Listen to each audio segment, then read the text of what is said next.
Hi, today I'm gonna teach you about the properties of whole numbers. So before we discuss about the properties, we need to understand what are whole numbers. Whole numbers are numbers that covers 0 and all the counting numbers. So the numbers you use to count. So 1, 2, 3, 4, and so on and so forth. Okay? So for you to understand clearly what are the properties, in this topic, you will be dealing with the letters A, B, and C.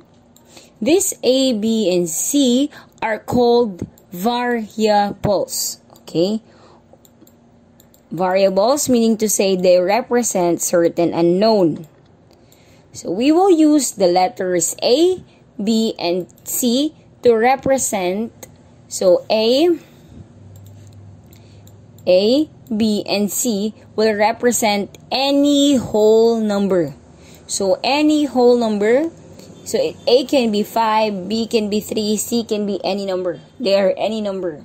As long as they are from 0 going onwards. So 1, 2, 3, 4, 5, 6, 7, 8, and so on and so forth. Let's start with the first property. The first property is what we call as closure property. So remember, if you add 5 plus 3, you get 8.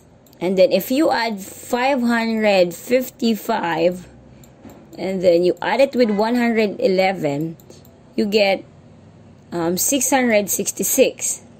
Okay, or you have 335, you add it with 1,000, you get 1,335. So what's the sense of the thing I've been doing here? So we know that 5 is a whole number. Same as with 3. Same as with 8.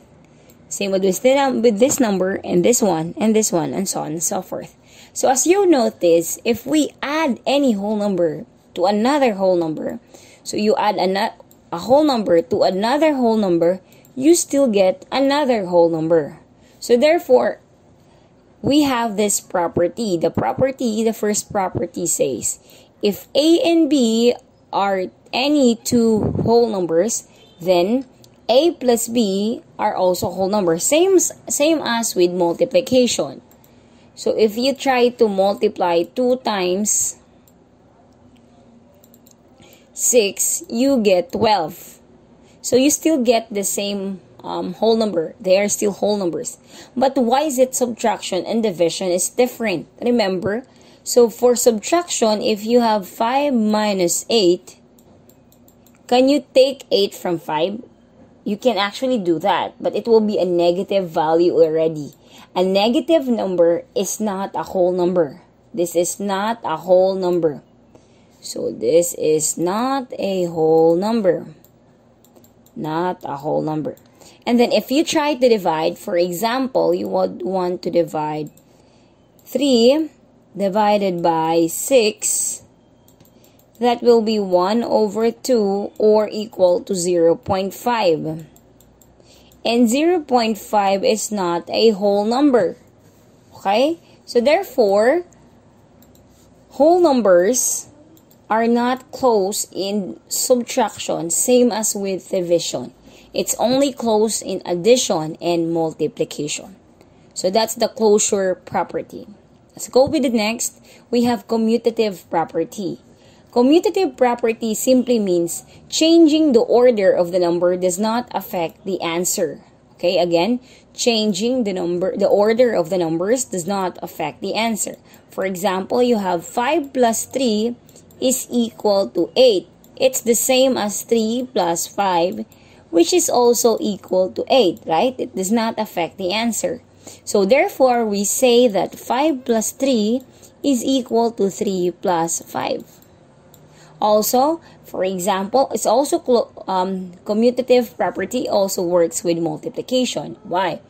We have 5 times, let's say, 6 is equal to 30.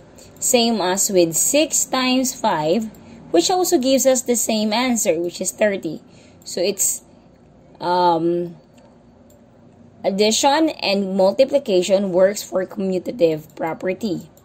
But it does not work for division and subtraction because the answer will be different.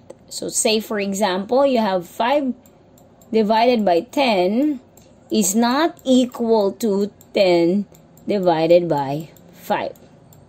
Okay, so commutative property. So that you don't need to memorize, always remember the first word, commute. Okay, it's like transportation. Commute. Let's go with the next. We have associative property. So associative property, there's always a key word. So associative property is like associating. Okay, associating. Okay. Associative property. Okay, so when you say associative property, you have here, for example, we have, this is A plus B, so A and B and C are in 3 whole numbers. So that you will easily understand this, for example, you have 2 plus 5, then plus 6. What you want to do first, you did 2 plus 5 first, so you added, that will become 7 plus 6. And then it turned out to be 13, right? But one of your classmates did the other way, so he added first the 5 plus 6 before adding the 2. So that would be 2 plus 11. Okay. So 2 plus 11. And then this is still equal to 13. So this simply means that changing the grouping for addition and multiplication does not affect the answer. So we say 2 plus 5 plus 6 is equal to 2 plus the quantity or the group of 5 plus 6. They are the same thing. So that's associative. Associate, grouping, putting things together. Next is distributive property. So this is, there's also a keyword. The keyword is distribute. Okay, distribute is the keyword that we have here. Okay, so distributive property. So therefore, we have here, so if, for example, you have the number 3 outside, and then there's a number 2 plus 5. Alright? So distributive property means you have to put that, you multiply it first to the inside numbers. So 3 times 2 first, that will be 6, plus 3 times 5, that will be 15, correct? So yeah. So therefore, if you do that, you will get here 21. But if you want to add this first, so this will become 7. Then times 3, this will still be 21. So that means doing the inside first and multiplying it with your number outside to multiply it, then you will still get the same answer. So distributive property means multiplying the outside number to the inside numbers. But you have to be careful here, because if there is a plus, you do not use distributive property. No distributive property should be used because that's under associative property. Next, last one. Oh, not yet. So we have additive property identity. Additive identity is very simple. Whatever you add to the number, any number added to 0 is equal to the number itself. Again, any number added to 0 is equal to the number itself. So even if that is 5,000, and then you add it to 0, you will still get 5,000. You will still get the same exact number. Okay, next we have multiplicative identity. So multiplicative identity simply means any number multiplied to 1 is equal to number itself. So even if it's 7 or any small or large number, so 7,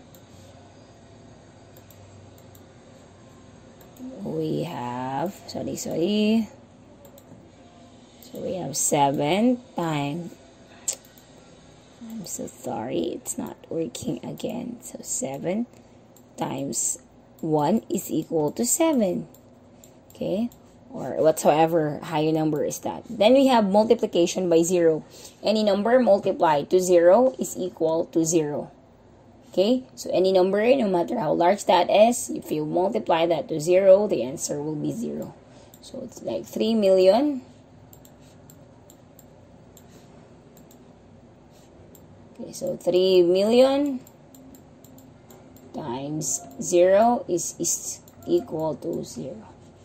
Right? Next is division by 0. Okay, so this is the thing that you always have to remember. If you divide a 0 by any number, so 0 divided by 5, for example, this is always equal to 0. 0 divided by any number is 0. But any number, so I'm using 5 as an example. Any number divided by 0, this is not possible. This is undefined. Okay, why? Okay, you want to divide 0 in 5 groups. Of course, that's still 0, right? You will still have nothing. You want to group the nothing to 5 groups. That's nothing. But if you want to group 5 into nothing, that does not make sense. So that's why it is undefined. Okay, so these are all the properties of whole numbers.